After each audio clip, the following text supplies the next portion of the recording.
আসসালামু আলাইকুম গাইস, আমি আসছি ছোট মাছ চচ্চড়ি নিয়ে। এখন আমি পেঁয়াজ মরিচ দিয়ে দেব,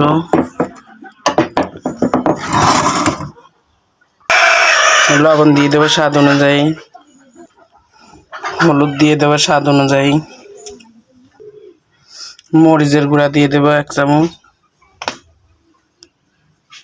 এবার মাখিয়ে নেব। কেটে রাখা শাক দিয়ে দেবো,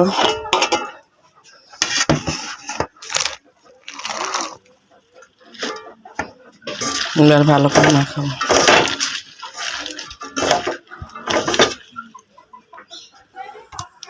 তেলটা দিয়ে দেব,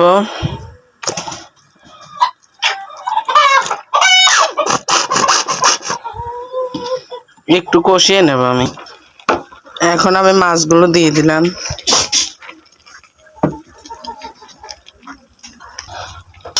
শোধন করে নেড়ে চেড়ে মিশিয়ে নেব। অল্প একটু পানি দিয়ে দেব। শাক থেকে পানি বের হবে জন্য অল্পই দিলাম। এবার ঢাকা দিয়ে 20 থেকে 25 মিনিট জাল করব। আমার ছোট মাছ চচ্চড়ি শেষ, এখন আমি নামিয়ে নেব।